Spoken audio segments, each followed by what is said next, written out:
Omagyanatimandasyatsanamsala Shlaka Sapsvam Militam Yena Tasmai Gurave Namah. Namo Vishnupadaya Krishna Prasthaya Bhutale Srimate Bhaktivedanta Swamiti Namini. Namaste Saraswati Devi Gauravani Pacharani Nirvishesha Sunyavadi Paskachari Dasatarani. So this recording in progress.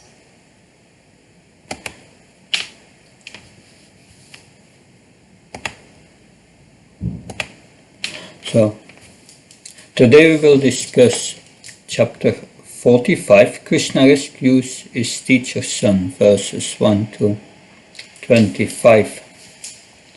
We'll start with reading the first verse.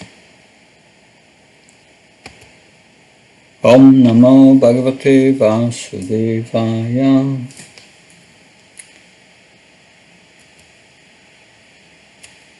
Shisuka Vacha Pitarav Upala Bharta Viditva Pausottama Mabhut iti Niyam Mayam Tatana Jana Mohinim.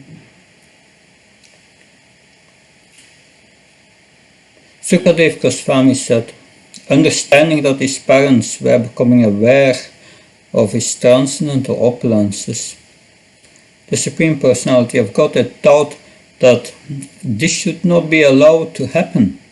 Thus he expanded his Yoga Maya, which bewilders his devotees.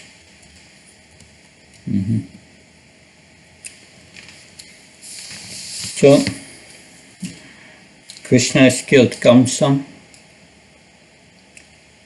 and is now visiting his parents Vasudev and Devaki. So, after Krishna has killed Kamsa, he comes before his parents,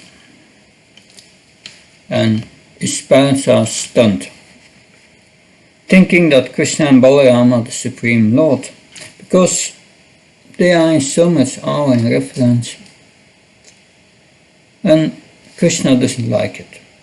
He does not like that, and he's going to expand his Yoga Maya to bewilder his parents, so that they forget his opulences, so that they can have a relationship as mother, father, and son.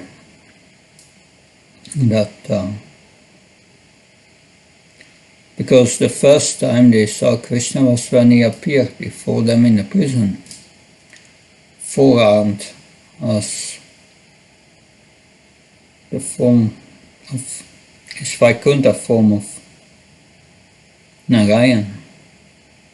And they came also in awe and reverence, but they asked Krishna, Devaki asked Krishna to take the form of a simple girl, a simple boy, a simple child, a baby. So he changed his form because Devaki was afraid that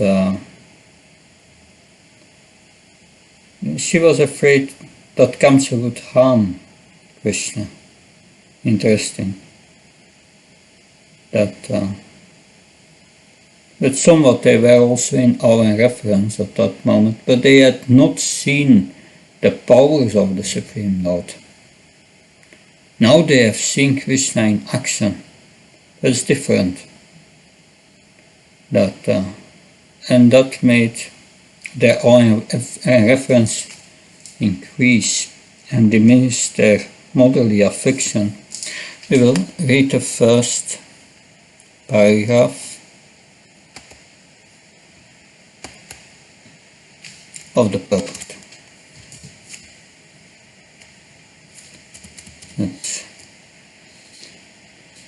If Vasudeva and Devaki would have seen Krishna as Almighty God, their intense love for him as their son would have been spoiled.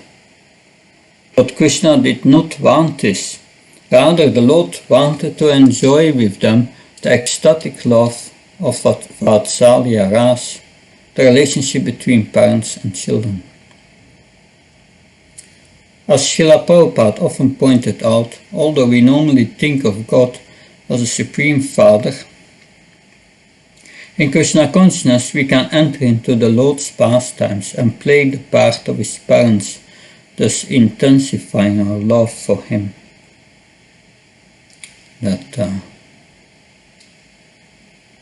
So that's Prabhupada's teaching here. Prabhupada pointed out, we normally think of God as a Supreme Father. But in Krishna consciousness we can enter in the Lord's pastime and play the part of his parents. Play the part. It's not that we become Krishna's parents. The post is already taken, but we can develop that mood. That Vatsalya mood.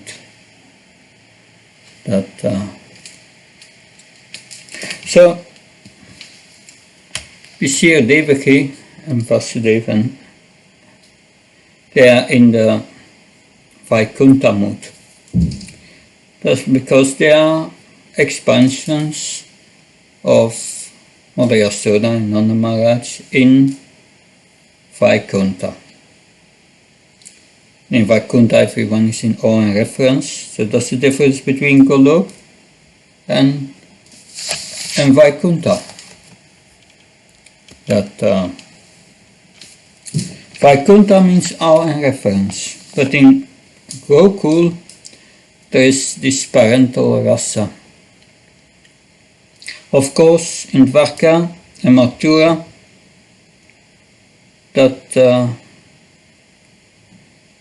parental rasa, it's a little bit stopped because they do understand the Aishvarya as a different mood.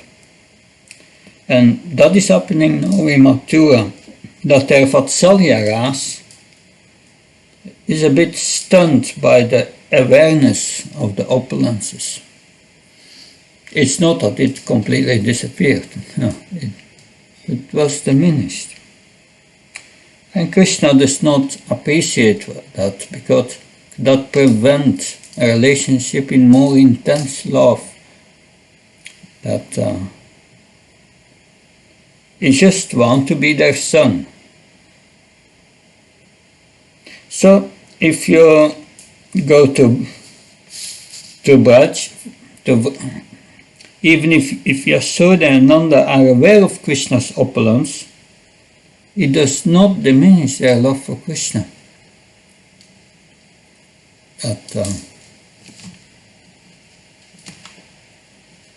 It does not diminish their love for Krishna. We will see that further, and we will discuss that extensively. Extensively in chapter 46 and 47, when Uddhav visits Vrindavan as a messenger of Krishna with the mission to pacify the Vrajavasis. So Nanda Maharaj thinks, whatever he may be Narayan or whatever, is still our son. But Vasudeva and Devaki, they go the other way. They say he's God, so how can he be our son? But Krishna wants this Vatsalya Ras. The Vatsalya Ras is very rare, and he appreciates that much more.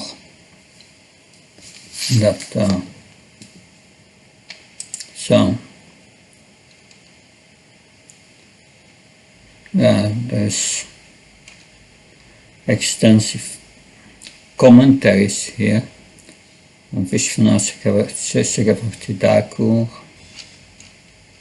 Jiva Goswami, Sanatana Goswami, but we cannot dive in all these commentaries. That would not be possible to do within our time limit, but we will go on through the verses and the most significant commentaries, also from Bhagavatamrita, and then see if time is left to read a few of these commentaries. Verse 2. Lord Krishna, the greatest of the Sattvatas, approached his parents with his elder brother, humbly bowing his head and gratifying them by respectfully addressing them as my dear mother and my dear father. Krishna spoke as follows. So Krishna is trying here to bring them back to the relationship that they have with him as mother and father.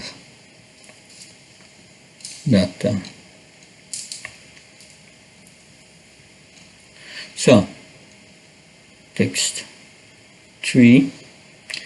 Text 3 is a significant verse. Lord Krishna said, Dear Father, because of us, your two sons, you and Mother Devaki always remained in anxiety and could never enjoy our childhood, boyhood, or youth. That is an important purport. We will read the purport. Srila Vishwanath Chakravarti discusses this verse as follows. Yes. One may object that at this point Lord Krishna had not actually passed the Kaishora stage, aged 10 to 15, since the women of Mathura had stated Vachati Sukaramanga Kishora Napta Jauvana. Krishna and Balaram have very tender limbs, being still at the Kishora age, not having reached adolescence. Yes, 10:44:8. That was the previous chapter. So the definition of the different stages of growing up. Kamam Panchamabhabdam Paugandam Dasamavati Kaishoram Apachandasa Jauvanam no Tataparam. The Kamara stage lasts until the age of 5, up to the age of 10, and then Kaishora age to age 15.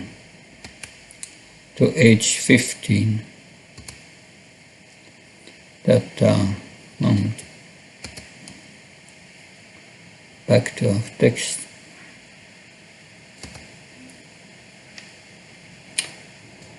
So, from then on, one is known as Javana. According to this statement, the Kaishora period ends at the age of 15. Krishna was only 11 years old when he killed Kamsa. According to Uddhav's words, Ekadasha Samastatra Rudarshi Svabalo Vasat. Like a covered flame, Lord Krishna remained there incognito with Balaram for 11 years. And since Krishna and Balaram never took Brahminical initiation in Vrajabhuma, it was at the time of their going to Mathura that the Kaishora stage began rather than ended. So, each stage of life, Krishna lived in a different place. So we have, it's mentioned here, the Kamara stage till 5 is when he had his pastimes, Damodar pastime. He was in Mahavan. Then the Pauganda age was in Vrindavan, and the Kaishora age was in Nandagram, different places. It is said that the Kaishora age is the eternal age of Krishna. In other places it is said Jauvana, 16 years of age. So you may remember the descriptions already in the third canto, the descriptions of Vaikuntha, people of Vaikuntha. These people are also Kaishori. It seems to be the eternal age of the people in Vaikuntha. That in the Brihad Bhagavatamrita talks about this. And it has a whole different conclusion there. It has a different conclusion that we will. This is in Brihad Bhagavatamrita 1.6 verses 73-75. As an alternative explanation of Krishna's statements to his parents, we can accept that when Krishna and Balaram came to Mathura, but actually were at the end of the Kishora age, at age 15. So, Mother Kasturica, Pauganda was Vrindavan. That they moved to Vrindavan. That, it's in Krishna book. That Nanda Maharaj and the elders came together. That, and they discussed.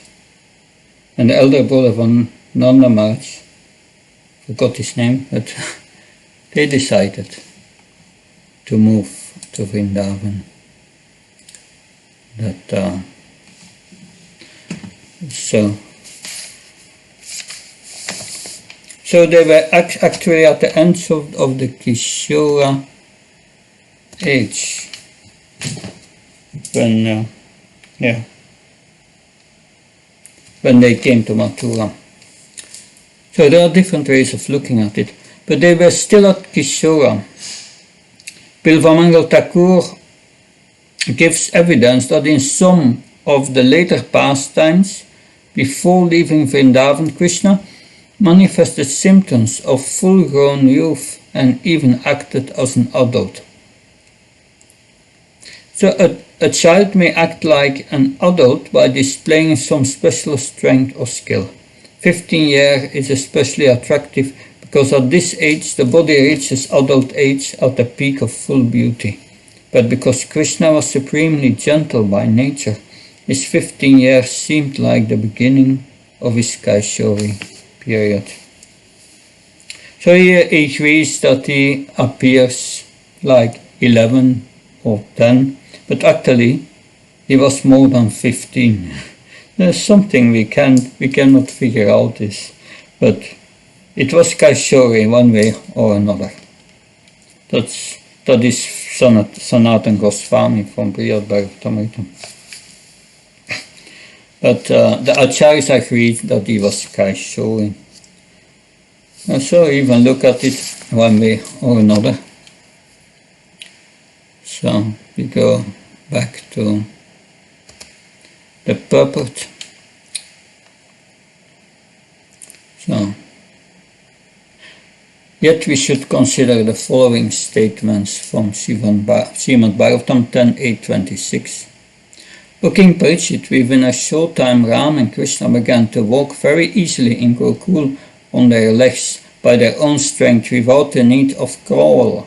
Sometimes we see that the son of a king, even while in his Pauganda stage of life, undergoes exceptional physical growth and exhibits activities appropriate to Kaishora.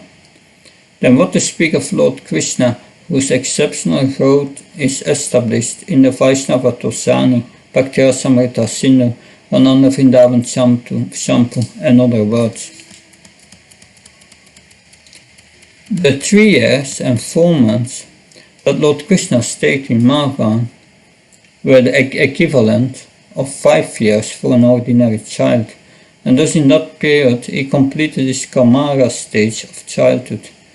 The period from then to the age of 6 years and 8 months, during which he lived in Vrindavan, constitutes his Pauganda stage.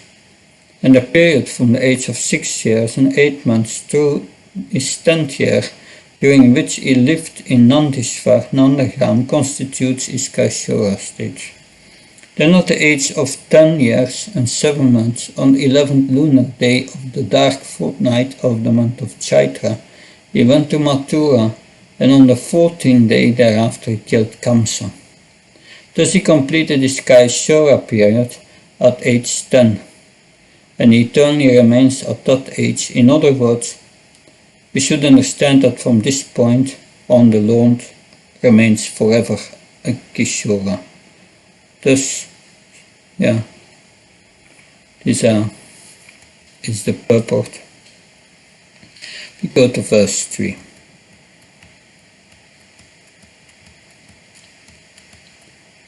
Long purports on all these verses by our acharyas. Text 3. Deprived. No, this is text 4.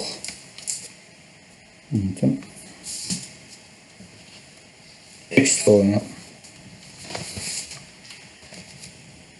Deprived by fate, we could not live with you and enjoy the pampered happiness most children enjoy in their parents' home. Here Lord Krishna points out that not only did his parents suffer in separation from him and Balaram, but the two boys also suffered in separation from their parents. Purport.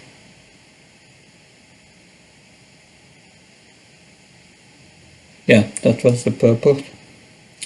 Let's see what Srila Prabhupada says in Krishna book.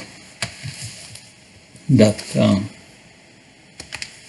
in Krishna book, Srila Prabhupada has an all other take, another understanding on of this verse. He writes, Krishna indirectly praised the fatherhood of Nanda Maharaj and Mother Yasoda as most glorious, because although he and Balaram were not their born sons, Nanda and Yasoda actually enjoyed their childhood pastimes. Srila Prabhupada says that he indirectly praised Nanda and Yasoda, and they said we could not enjoy with you, not live with you, but with Nanda and Yasoda. But by nature's arrangement, the childhood of the living being is enjoyed by the parents, even in the animal kingdom. Even in the animal kingdom, parents are found to be affectionate to their cubs, being captivated by the activities of their offspring. They take much care for them, for their well-being. As for Vasudeva and Devaki, they were always anxious for the protection of their sons Krishna and Balaram. That is why Krishna, after his appearance, was immediately transferred to another's house. Balaram was also transferred from Devaki's womb to Rohini's womb. Vasudeva and Devaki were full of anxieties for Krishna and Balaram's protection, but they could not enjoy their childhood pastime. So imagine you are a parent of Krishna, and all the time Krishna is away from you, and you are just thinking in anxiety about how he's being protected.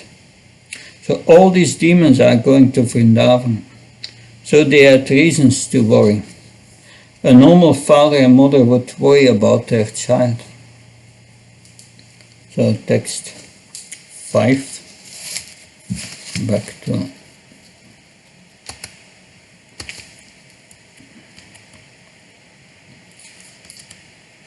with one's body, one can acquire all goals of life, and it's one's parents who give the body birth and sustenance. Therefore no mortal man can repay his debt to his parents, even if he serves them for a full lifetime of 100 years.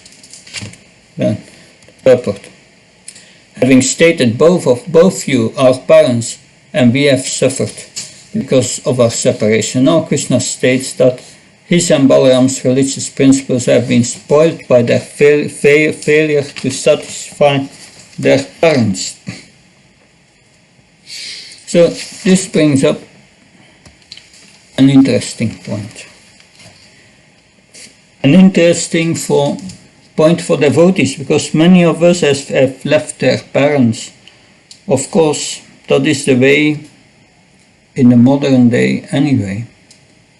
So even if we were not devotees, at least that's in the West. In India maybe not so much, I don't know.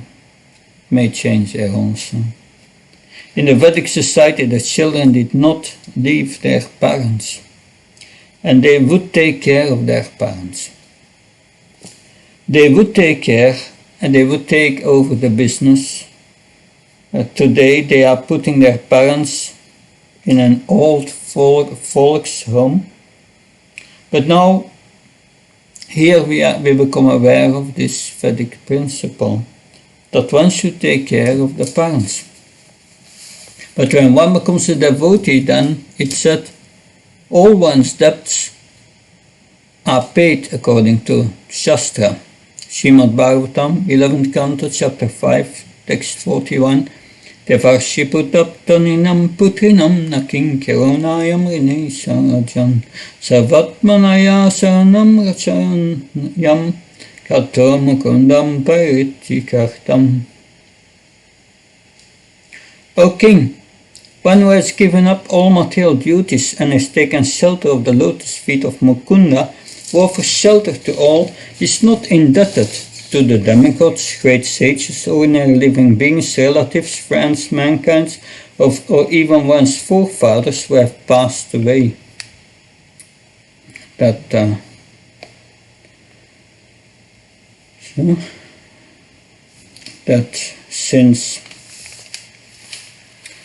Since all such classes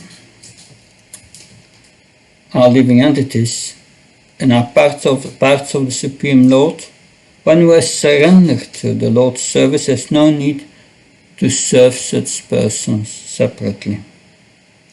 These were the instruction of one of the Nava Yogendras, Narabhajan Yogendra, instructing King Nimi, which we will study in the 11th canto. So if you are taken to devotional service, then your parents are automatically taken care of. As we are discussing in the last lesson, or during the previous class, so if anyone becomes a devotee of the Lord, then his parents are taken care of, and not only his parents. Someone asked Srila Prabhupada the question, is it just your immediate family, your sisters, your aunts, your uncles?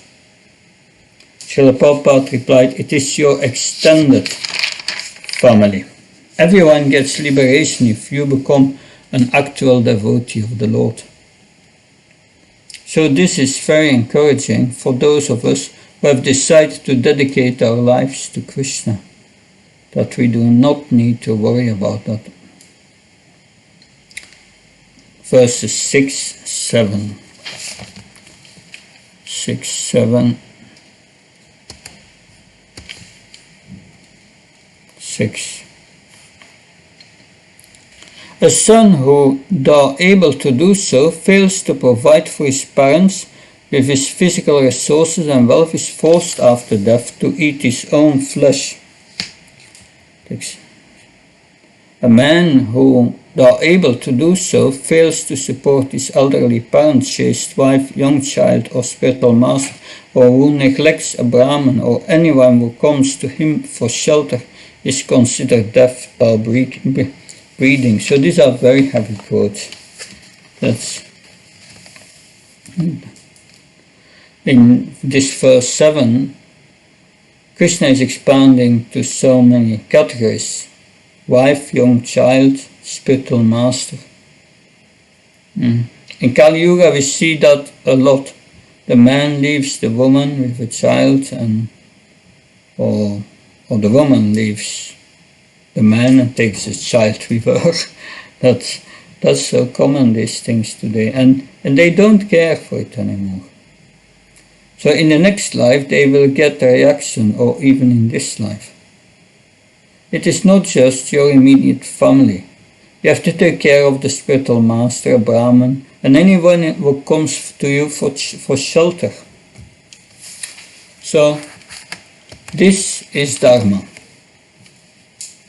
This is Dharma. Krishna is enlightening us about what is real religion. And then we will read verse 8.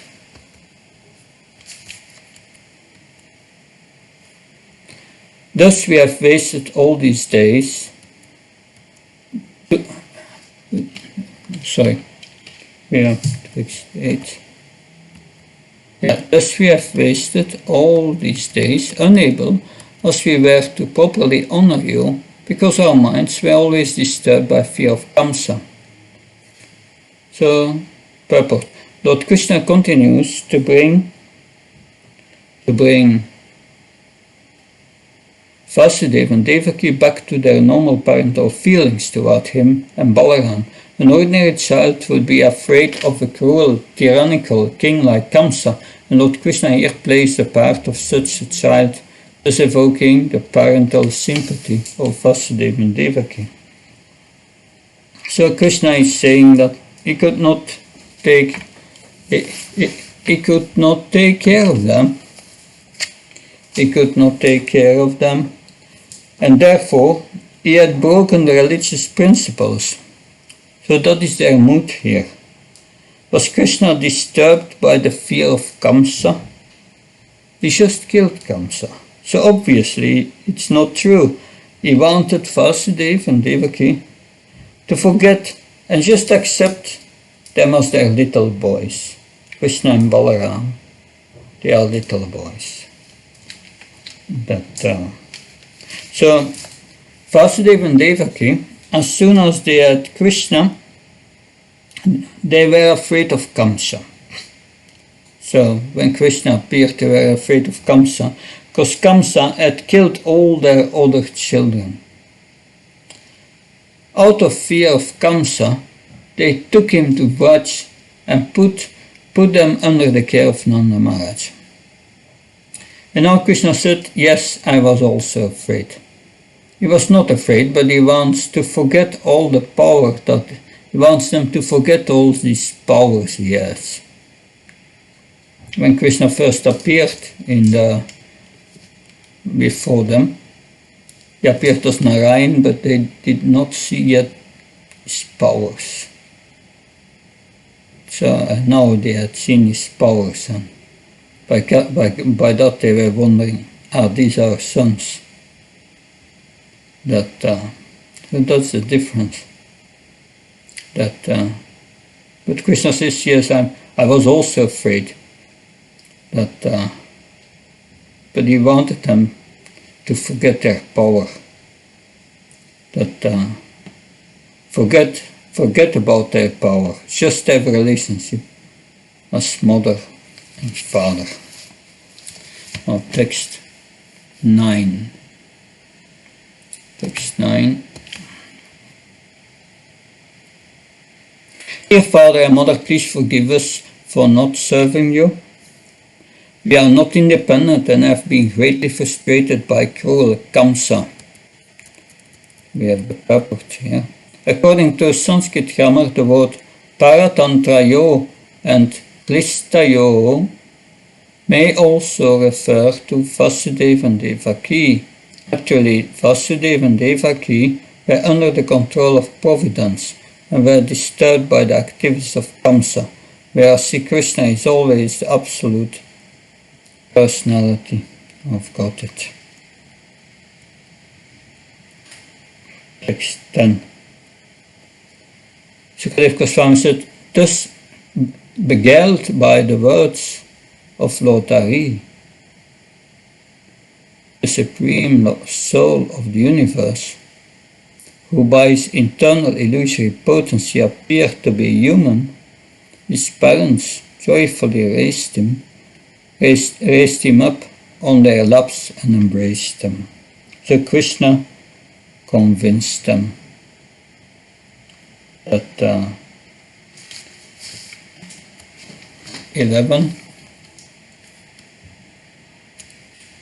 pouring out a shower of tears upon the Lord. His parents, who were bound by the rope of affection, could not speak. They were overwhelmed, O king, and their throats choked up with tears.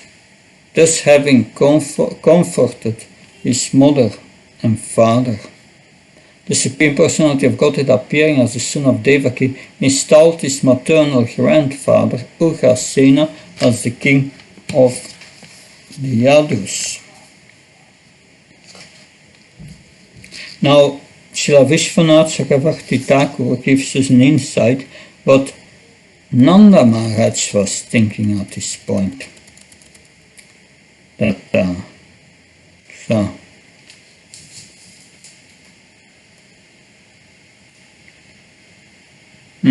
Krishna comforting Vasudeva and Devaki occurred out of the sight of Nanda. My son retired from the sight. He has retired to the inner chambers where Vasudeva and others in great bliss are feeding him out of affection.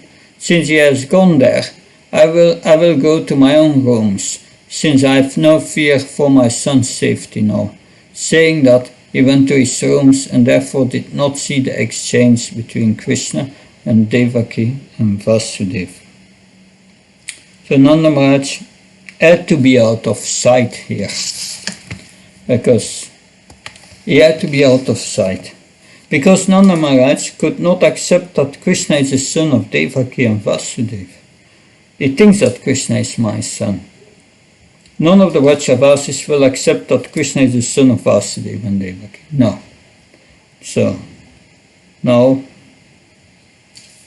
in text 13, Krishna will speak to Ugrasena. Text 13.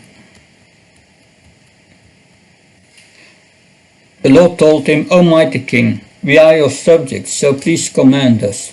Indeed, because of the curse of Jayati, no Yadu may sit on the royal throne.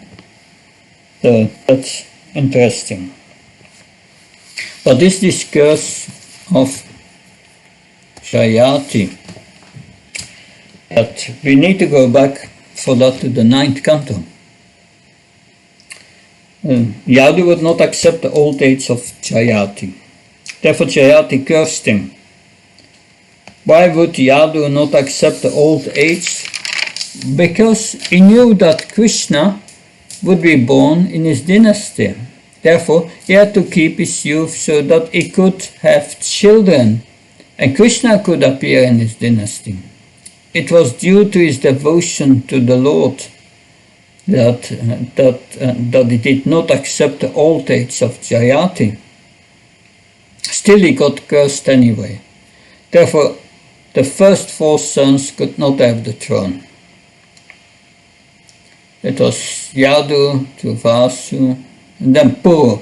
Puru was the youngest son, and he got the throne. And that was the Kuru dynasty. But his name was Puru. Of course, one could say that it is also part of the Kuru dynasty.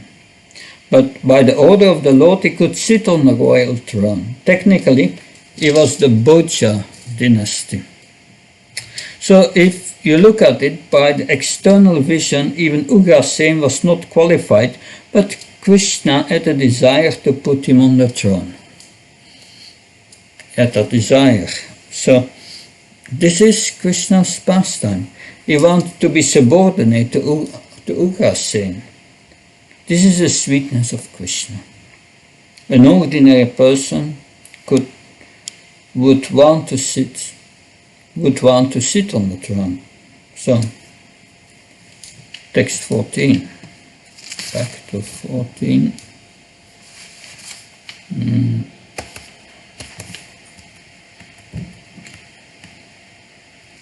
Since I am present in your entourage, as your personal attendant, all the demigods and other exalted personalities will come with heads bowed to offer you tribute. What then to speak of the rulers of men? So, Lord Krishna again assures Ugrasena that he should confidently take the throne. So in the first part of the Bhagavatamrita, this is talked about. Oh, just see the amazing, infinitely wonderful ways in which the Supreme Lord Hari admits to the love of his dear devotees. Krishna's mercy is the akar, or birthplace of everything wonderful, wondrous, everything appreciable. His selfless concern for his devotees is always astonishingly when he willingly submits to their control. O King of the Yadus, as you sit on your great throne, the same Pari stands before you as a servant and addresses you with reverence. Narada Muni in Brihad Bhagavatamrita is talking to Ugrasen. You must be the greatest because Lord Hari is bowing down to you, accepting you like a master. He says, please, my Lord, order me, your servant. Therefore I offer constant obeisance to you and to all your relatives. So Krishna says, Britya, I am your servant. The word Britya has two meanings. One is order carrier and the other is maintained dependent. So Krishna plays both roles in relation to his great grandfather. So the next verse in Brihad Bhagavatamrita quotes Uddhav. And there Srimad Bhagavatam 3:2-22 is quoted. I read this verse, translation. Therefore, O Vidura, does it not pain us servitors when we remember that he, Lord Krishna, used to stand before King Ugrasen, who was sitting on a royal throne, and used to submit explanations before him, saying, O my Lord, please let it be known to you? Uddhav, because he was in a mixed relationship with Krishna, mixed means Sakya, Dasya. Therefore, when he saw Krishna submitting himself, then it was painful for him in his bhava as a servant of Krishna.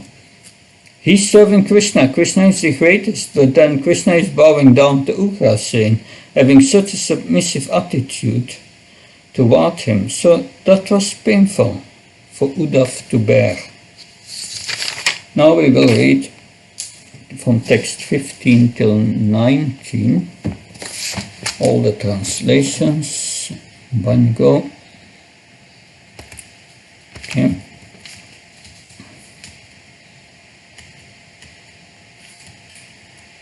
The Lord then brought all his close family members and other relatives back from the various places to which they had fled in fear of Kamsa. He received the Yadus, the Vishnus, the Anakas, the Madhus, the Dasaras, the Gokuras and other clans with due honor, and he also consoled them, for they were weary of living in foreign lands.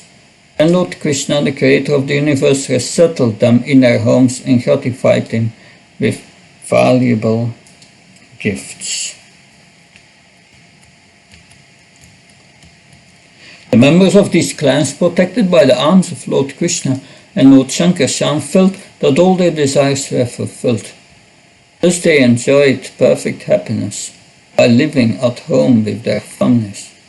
Because of the presence of Krishna and Balaram, they no longer suffered from the fever of material existence, since every day these loving devotees could see Mukunda's ever-cheerful lotus face, which was decorated with beautiful, merciful, smiling glances.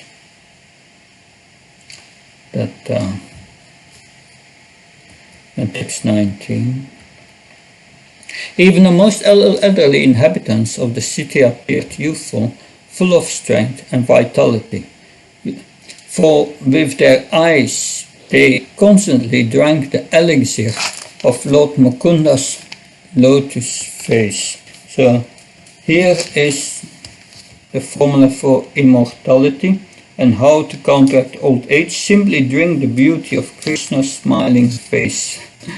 That's, the more you drink, the younger you'll be. The scientists are trying very hard to find a cure to reverse old age, and here we have it. Bhaktivedanta also talks about this. Many kinds of precious ornaments decorated the Yadavas, and even some of the most elderly members had obtained new youth by enjoying the nectar of seeing Krishna's lotus face. Surrounding Maharaj Ugrasen, the Yadavas glowed brilliantly with reverent eagerness. They waited for the arrival of Krishna. So every day they would meet Krishna in the assembly hall. So it's, of course, this assembly hall is very special. So they brought it down from the heavenly planets, this Sudharma assembly hall. It was brought down from Indra Loka, and everyone sitting in the assembly house would never experience disease, hunger, and so on. So this is read from Bhaktivedanta. This is after they moved to Dwaraka. But you can have an idea what happened in the assembly hall. King Ugrasena sat on his throne in the midst of the assembly, served with a white umbrella and yak-tail fans and other royal emblems. All the Yadavas princes glowed brilliantly like many suns, but even commanding so much material power, every one of them wanted nothing but Krishna and be with him. So Krishna, he was with them every day. Every day they awaited his arrival with great eagerness. He was their Deva, the only object of worship. Now, text 20.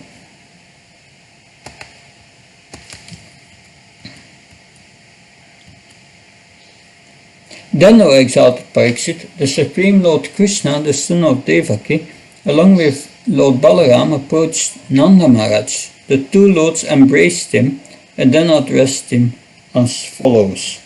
Now, after doing all their duties in relationship to Devaki and to Vasudev and the Yadus, he says goodbye to Nanda.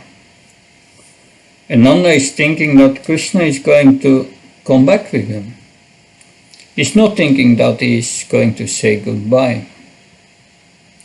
They will have a conversation, and then we will hear all the different commentaries on the verses. We will see what is happening between the lines. In Nectar of Devotion, chapter 43, a list of respectable personalities are mentioned who enjoyed parental affection with Krishna. And the list is from the highest to the lowest. So the first on the list is Mother Yasoda, Queen of Vraj. Who is the second? Nanda Maharaj. The third one is Rohini. She's so fortunate that she was in Vraj and went with Krishna to Mathura. And then the fourth on the list, that is all the elderly gopis whose son was taken away by Brahma. So these four, they are all Brajavasis, and they come first. And then 5 is Devaki. And then 6 is the other 15 wives of Vasudev. He had 15 wives. And 7 is Kunti, the mother of Arjuna. Kunti. And 8 is then Vasudev. And 9, Sandipani Muni, Krishna's guru. So all these are considered respectful elderly personalities with parental love for Krishna. This is a list in order of superior importance. Now verses 21 and 22. Let's see. 21.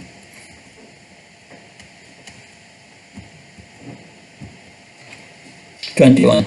Krishna and Balaram said, O Father, you and Mother Yasoda have affectionately maintained us and cared for us so much. Indeed, parents love their children more than their own lives. That the purport by Srila Vishwanath Chakravarti Thakur. Balaram, being elder, spoke first in 2 verses.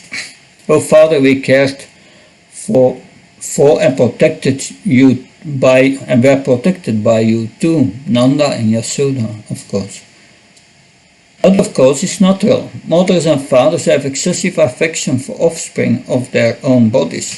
Balaram used the dual form to indicate that Nanda and Yasoda felt the same affection for both children.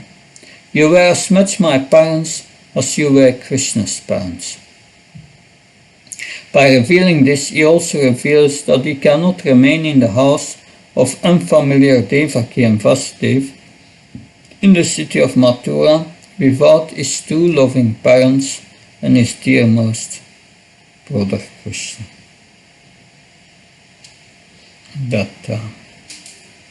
So, now text 22, also Balaram is speaking, and we'll also hear the purport of Vishwanath Chakravarti Thakur. So they are the real father and mother who care for as they would their own sons, children abandoned by relatives unable to maintain and protect them. So, but Nanda may say, O Balabhadra, this is Vishwanath Chakravarti Thakur's commentary.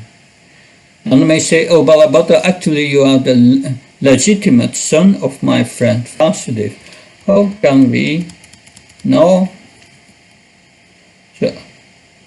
can we now free from danger, give up his own son, obtaining him after many years? Therefore you must stay in your father's house.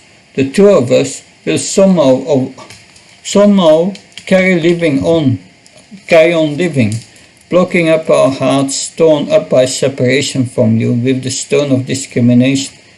But I could not tolerate to see the suffering of my friend Vasudeva. We were only your guardians. Those who care for a child as their own child are the actual mother and father of the child. The seminal father is not a real father, and she who bears the child in her womb is not a real mother.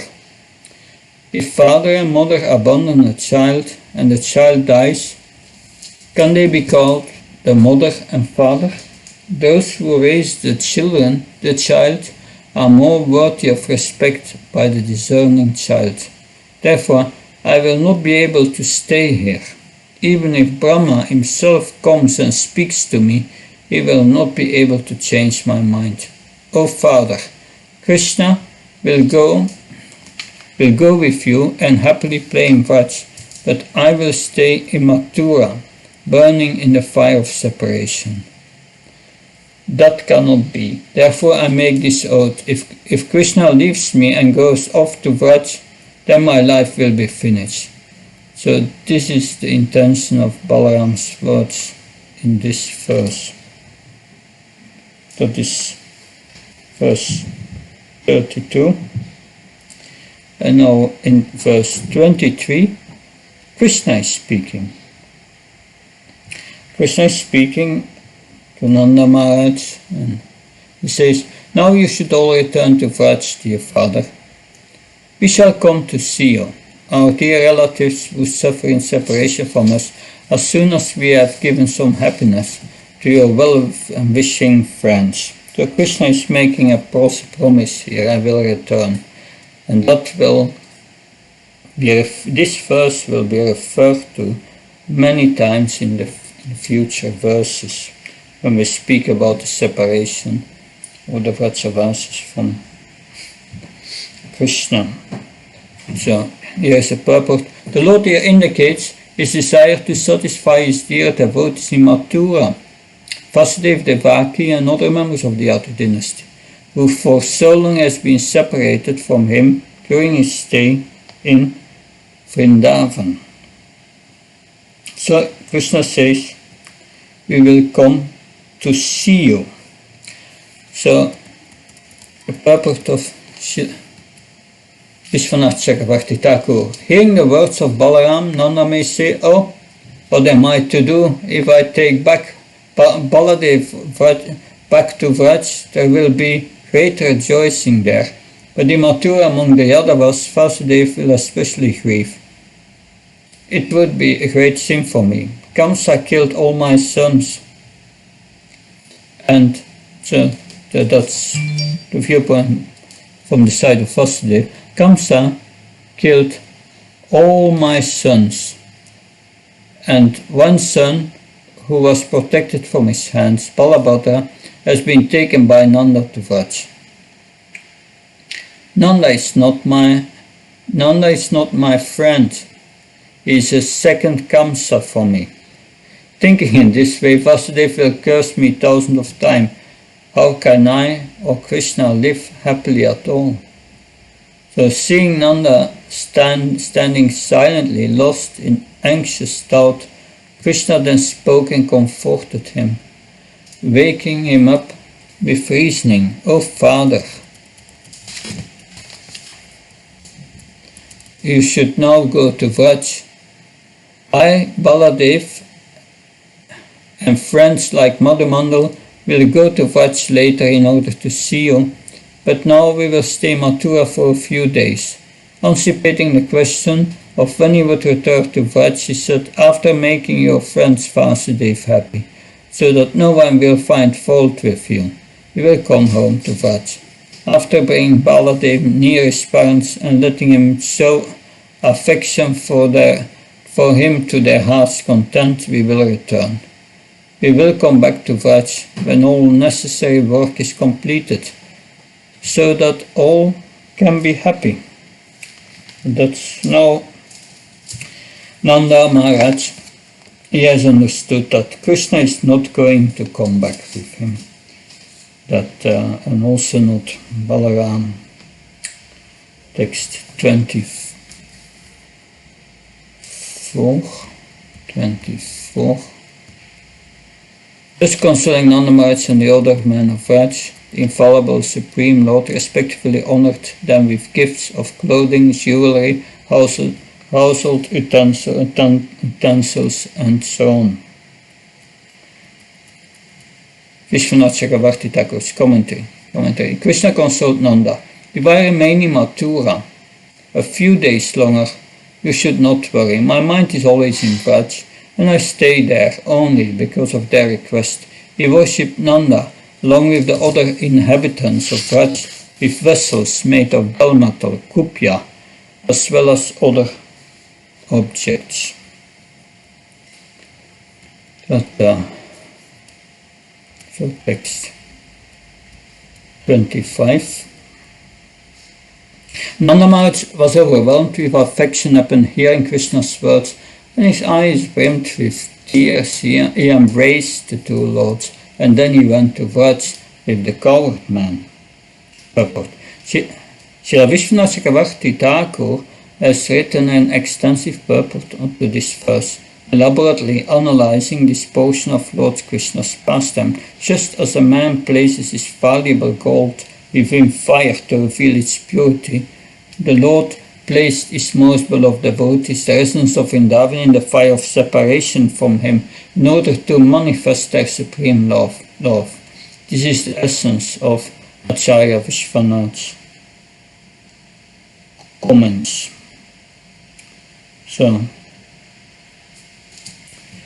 So we will now read some of Vishwanath's commentaries on this verse, and we will find out that Krishna is going back to Vrindavan in one sense. First, we have here from the Bhagavatamrita, Brihad Bhagavatamrita, because Brihad Bhagavatamrita tells us when Nanda Maharaj went back to Braj without Krishna. So Brihad Bhagavatamrita 1.6.86. Nanda felt like someone who had committed a great offense, and for 3 days he was so utterly miserable that he couldn't say a thing. But then, to save the lives of the residents of Braj, he induced those people Krishna's departing words. With many ardent promises, Nanda skillfully used logic to prove Krishna's words true. In this way he placated the Vrajavasis. So this part of Brihad Bhagavatamrita is spoken by Uddhav to Krishna. Thus, there is a commentary on these verses. Krishna, to assure his devotees in Vraj to still holding to life, Uddhav described these verses to Nanda Maharaj, who is knowing that it was his responsibility to encourage others. He pulled himself out of the depression and reminded the Vrajavasis of Krishna's promise to return. Soon after killing Kamsa, Krishna had sent Nanda home from Mathura with this assurance, as mentioned in verse 23. I will soon return after I have satisfied the Devaki and Vasudeva and the others. So, my dear father, you should all return to Vraj.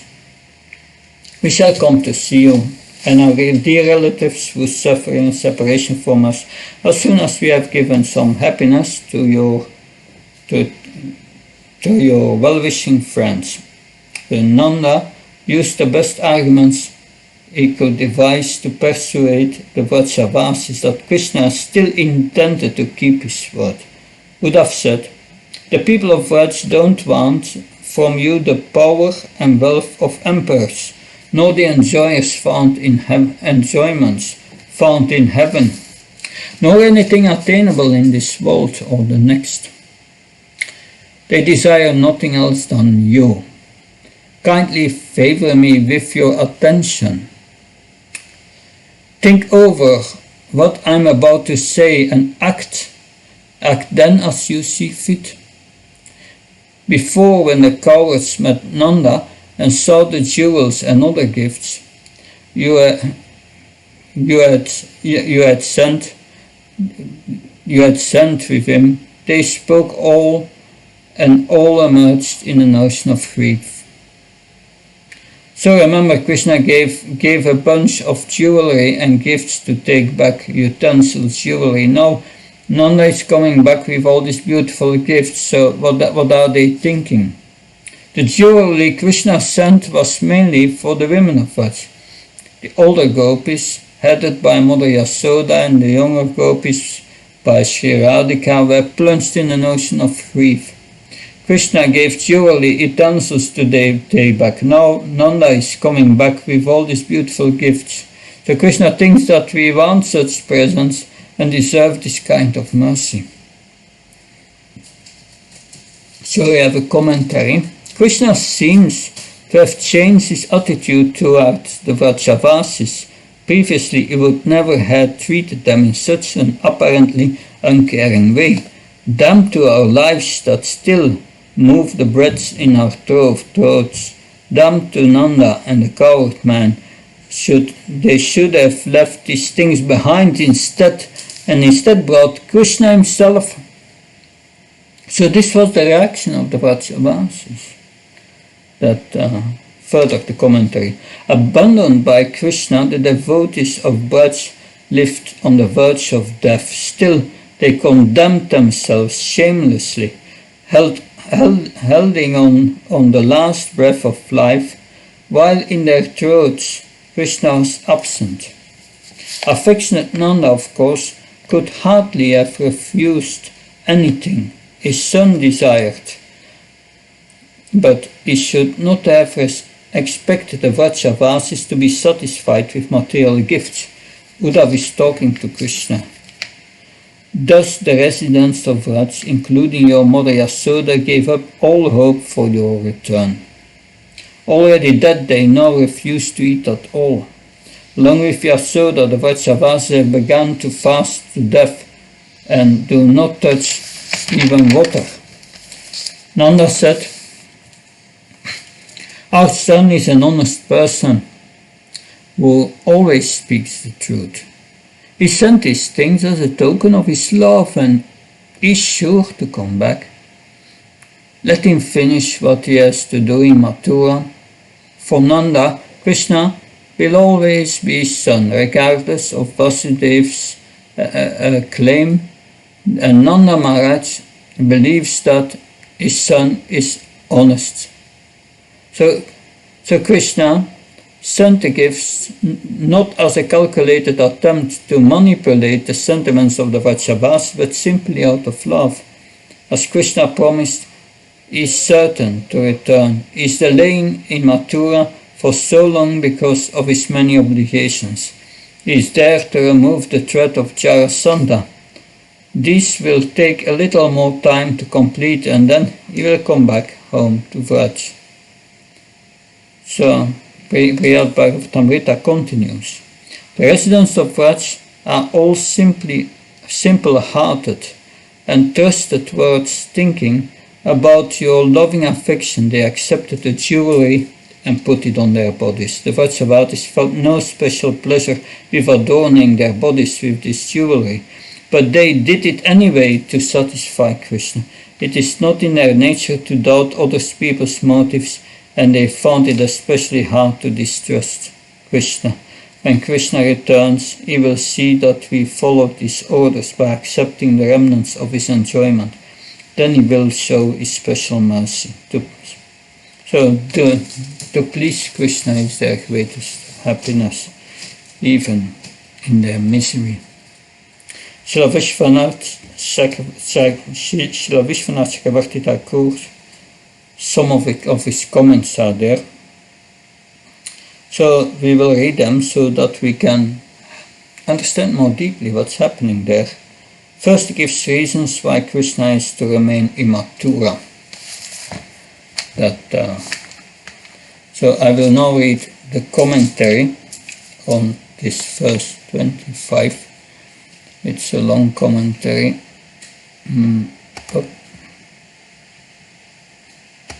Almost unconscious because of separation from his son, Nanda returned to Vraj. Balaram and Krishna went to Vasudev's house and lived happily.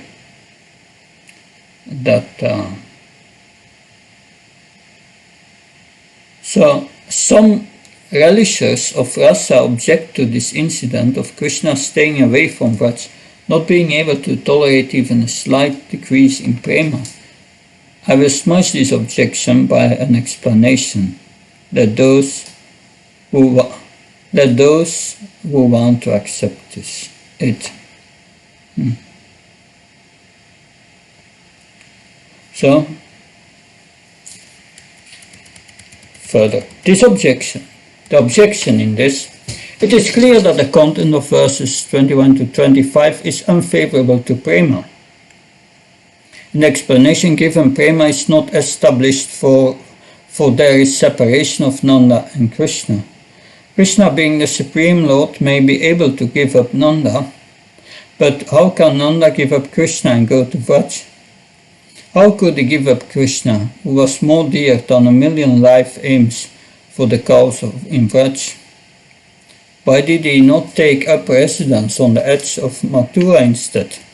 The reason given in this verse for their staying in Mathura are weak, only meant to pacify Nanda. Even Krishna and Balaram were not convinced in their mind of what they spoke. It is described in the 10th canto that Balaram did return, but Krishna did not. However, the Padma Purana Uttara Kanda describes that after killing all the demons that he alone could kill, up to Dantavakra, Krishna did go back to Vraj. So after killing all the demons that he alone could kill, up to Dantavaka, Krishna did go to Vraj. In the first canto of Bhagavad also it is said, the inhabitants of Dwarka said, O lotus-eyed Krishna, when you went to Vraj with a desire to see the inhabitants there. Yes. However, these evidences from the scriptures do not clearly show the presence of their prema. In the same way, when Krishna departed from Vraj,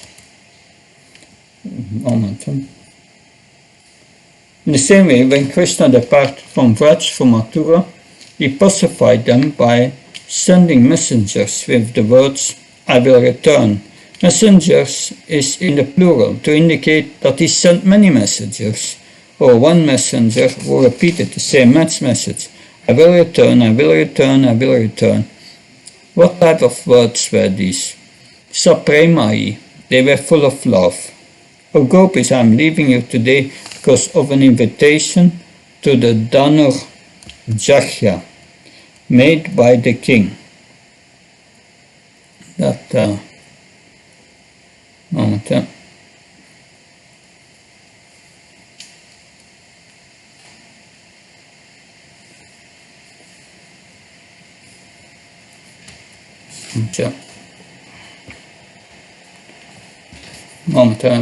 It jumps here from one thing to another. Yes. Going back to moment. It's not easy to read from this chapter 45. Okay, you have to go back. It jumped up to the 46th chapter already.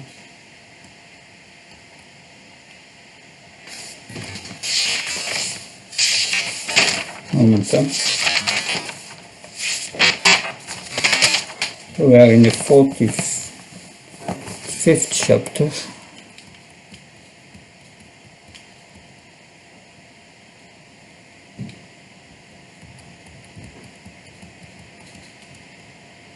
Okay.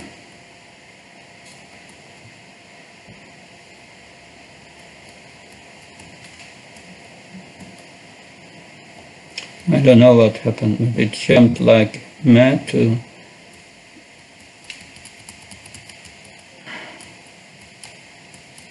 I'm back 45th chapter. Now we have to find the commentary again. Yeah, here is it. Let's see.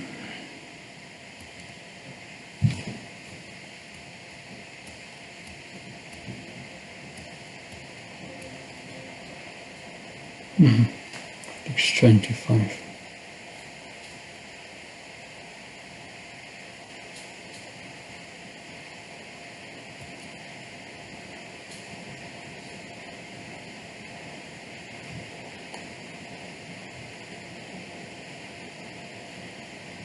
So, O Gopis, I'm leaving you today because of an invitation of the Dhanur Jahya, made by the king, which is difficult to refuse. It is not that I want to go. After seeing the Dhanur Jahya, I will return the next day. If some other war comes, I will also finish that tomorrow and return the next day. If these words were really what Krishna was thinking, then they can be called sapremai, filled with love. But if they are not, they are deceitful. Krishna said to Vasudeva and Devaki, 10:45:4 was previous chapter in the beginning. Spreading is yoga maya potency. I'm unfortunate since I did not receive loving care and the natural happiness of residing in your house. That's beginning of this chapter. There Krishna used words to bewilder Vasudeva and Devaki. Perhaps Krishna's words to the gopis is similar. But then why does Sukadev use the words sapremai to describe Krishna's words to the gopis? If Krishna had returned to Vraj the day after the killing Kamsa without considering all his other duties such as killing Jarasandha, then one could understand that he was concerned with the gopis' love, but if it is not otherwise, one can only conclude that he was indifferent to their love. Therefore, the word Suprema could be false. One should carefully consider a solution to these objections. One should consider as follows.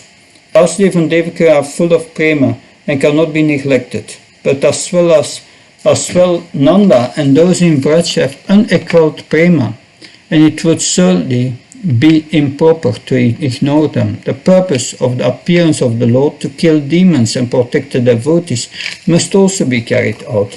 The various pastimes of Dwarka and other places, such as kidnapping Rukmini, stealing the Parijata tree, association with Yudhishthir, must also be revealed. He must also fulfill the promise to the gopis to return after the Dhanurjagya. He must also reveal the superiority of the gopis' love to the world by showing to Uddhav, the most knowledgeable of prema among all the persons of Dwarka in Mathura, and the gopis' unparalleled prema revealed during painful separation for a lengthy period of time, like the revelation of the radiance of gold through heating by fire. All of these activities has to be carried out. Therefore,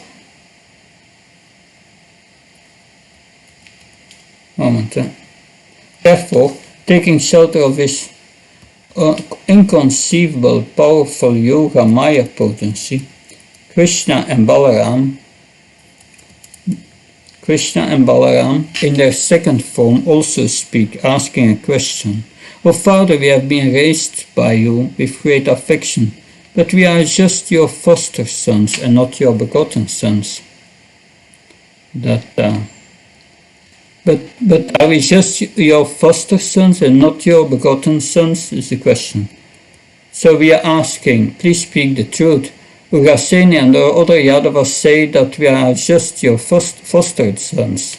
Vasudeva and Devaki consider us their real sons, and showering on us great affection have made all attempts to keep us in Mathura and prevent us from going to you. Though you are their dear friend, they have not even invited you to dine with them tomorrow, according to the rules of etiquette. And no Yadavas has come to see you today. Being very disturbed, we have fled unnoticed to the edge of the city and come to your temporary residence. That is the meaning of verse 21 according to the second form of Krishna. So there is second form. In reply to the second form of Nanda says, in your previous life you were the son of Vasudeva. Gargamuni said so during your name-giving ceremony. O Nanda, your son was in a previous life born from Vasudeva. That was Gargamuni said. I would guess that he would also have told this to Vasudeva. Therefore Vasudeva is eager to take you to his house, thinking of you as his son even in this birth. I know that he wants to take his own son Baladev to his house. Now I am asking you a question. Do you think of us as your foster parents and not according to what they are saying? Have you become my foster son? Krishna answered this question with tears in his eyes. Parents develop more affection for sons coming from their own body than for their own soul.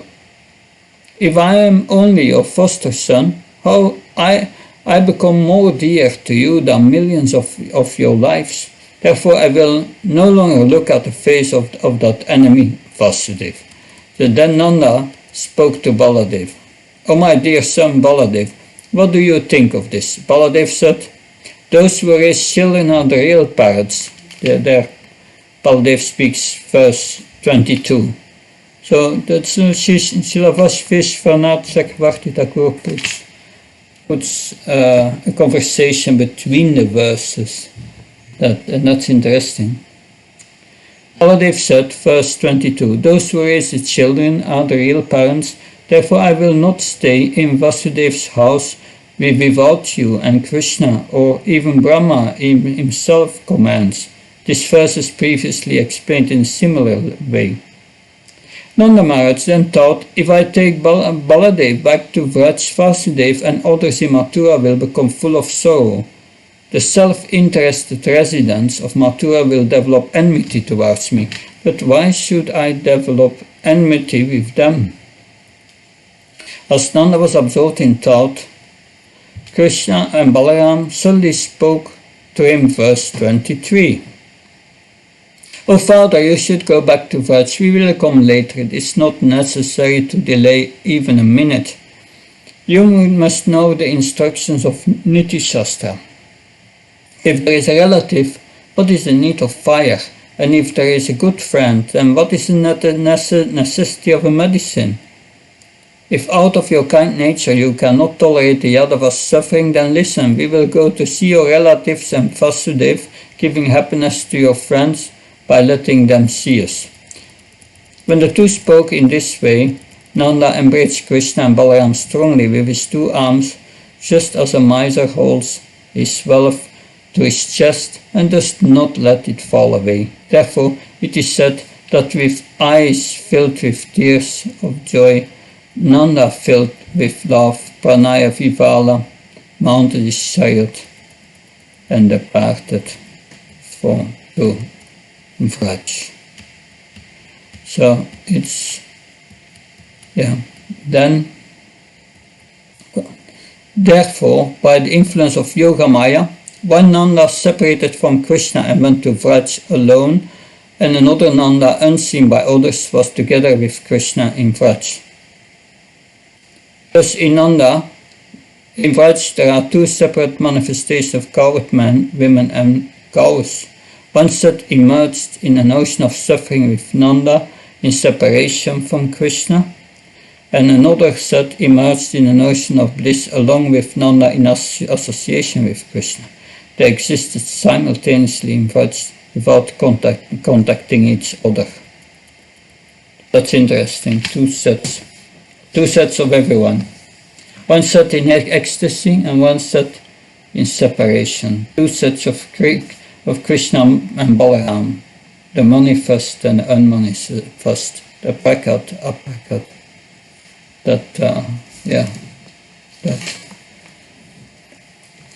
So, there's much more commentary, but that is what I could read for today. Any comments, please? Questions, discussion points?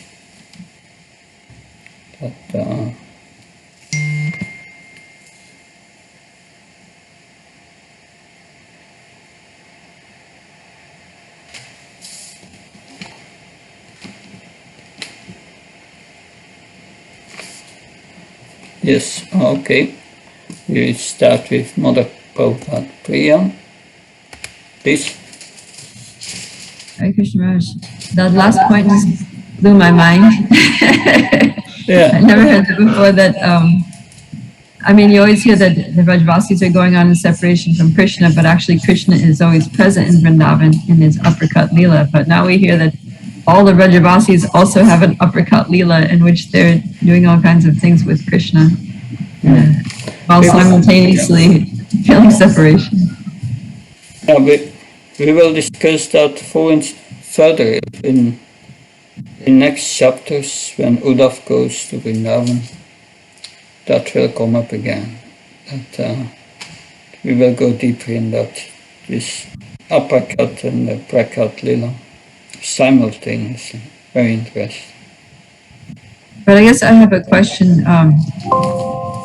So, where is it specifically described anywhere that Krishna in his Prakat Leela actually returns to Vrindavan? Well, that Srila Prabhupada mentions that also in Krishna book, when Uddhav will visit Vrindavan as a messenger, and he arrives in Vrindavan, then upon arrival he finds very joyful Vrindavan. it's evening, they are milking the cows, and the cowherd boys are playing, and so many, a happy Vrindavan. But of course, the residents of Vrindavan are in separation.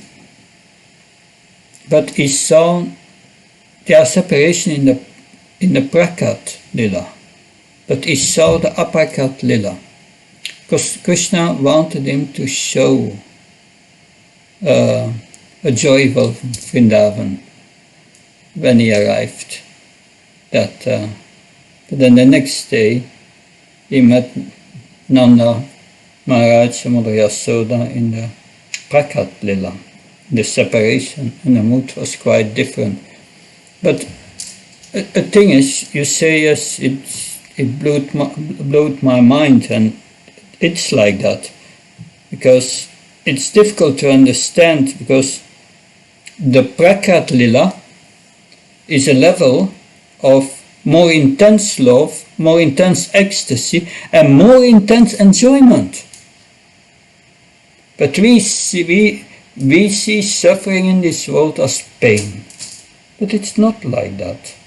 On the Transcendental platform, suffering is an emotion of ecstasy. It's an emotion, but they don't have a body to suffer in the spiritual world. So that's quite different.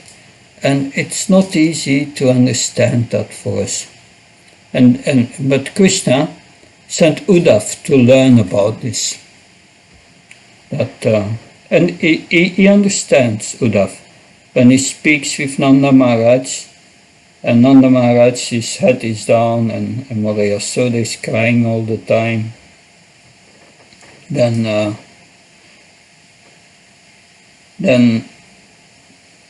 Uddhav says, I'm very happy to see you in that condition. So that's interesting, and our acharyas explain. He was happy to see their extreme love for Krishna, which is ecstatic. So we from the conditioned stage we may think, oh, the Aprakat Lila is better than the Prakat Lila, but it's not like that. But Krishna, these two kinds of love are different in its intensity, and Krishna wanted to show this intense love of the Vrajavasis for him. And that's beautiful. We will try to understand something of that in the next 2 chapters after the gold pastime here, text, then chapter 46 and 47. We will go deep in it and slower. We will have smaller sections to discuss. So that's what I could say for now of Mother Prabhupada.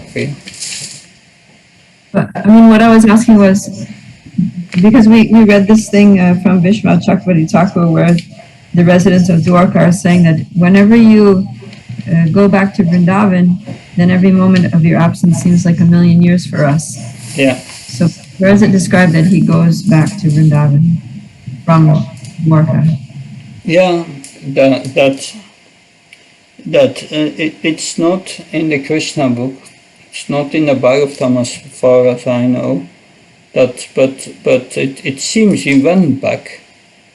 And that was, we just read in a purport there from a conversation in the Bhagavatam in Dwarka, where it's mentioned that, yes, that Krishna went to see them. There is a hint there. There is a hint that, but there is no chapter Krishna went back to Vrindavan. Balaram went back. He went back. I'm just surprised that it's not explained more explicitly, because it seems like it would have been an epic event, Krishna coming back to Vrindavan. Yeah, I think one of our commentators says also, Sukadev Sukadev Goswami does, yeah, he does not want to speak about these things, that this separation from Krishna, because if we start to speak about that, then he is going into ecstasy and it's finished, because he's so dear to Srimad Radharani, and that's also, even does not mention the name of Radharani in the Bhagavatam. Aradite, he says, yes, the one who perfectly worshipped him. But of course our acharyas understand this is Radharani, and they point out in the commentary, we will hear chapter 47, the song of the bee, where Radharani speaks to bee in madness, that's Srimad Radharani. Good, thank you. Thank you, Maharaj. Then we hear from Pavitra Prabhu. Hare Krishna Maharaj. Hare Krishna. Maharaj, accept my humble obeisances. My humble obeisance, Shai Prabhupada. Maharaj, let's go back to text number 7. Text number 7. 7, yes. Yeah, it is said that the highest. Can It you is said that the highest wealth a parent gives to a son is education. Yeah. Yeah. If a parent neglects the child, they didn't give the child education to get good job, and at old age, the child could not take care of the parents. Who is the son going to hell for that, according to this text? Is calling his son to get for that? I did not understand. What do you mean? The son? If the son cannot take care of the parent because he hasn't got any good job, he's not educated. So he cannot take care of the parents? No? Yes, when he's old. Yeah. So is the son going to eat his flesh at the next life? That, according to the text? Yes. You say if the son has not the means to do it. Is that what you are saying? Yes, Maharaj. Yeah. But normally, even if we don't have the means, we can always serve our parents one way or another. That we should try at least. That, of course, if you leave your parents and you become a full-time devotee in Krishna's mission, then this verse from the 11th canto is there, that we have paid all our debts because we serve Krishna. So that is not an issue, but if we are not doing that, then you get the reactions described here. And Krishna is quite strong about heavy quotes that and he mentioned all these categories: wife, young child, spiritual master, parents, that, yeah. So yes, Krishna speaks the truth, what can I say? That. Yes, Maharaj, how about taking the old age to old age homes? Is it right? Well, this is it's some form of care, but it's quite impersonal. That it's, yeah. I worked for 5 years as a head of administration in an old folks people home. That and I've seen the children bring their parents, and in the beginning they visit their parents. And materially they are taken care of. But then after 2-3 weeks, you don't see them anymore. they drop their parents and they are alone. And although they take financially care of them, that emotionally they don't. They don't. And that's a problem. That will get also reactions in the next lives. So in that way, but maybe, yeah, that's what I could say. It's unfortunate. That's not the way Krishna intended here. Good. Thank you, Pavitra Prabhu. Thank you, Maharaj. I will now hear from the comments from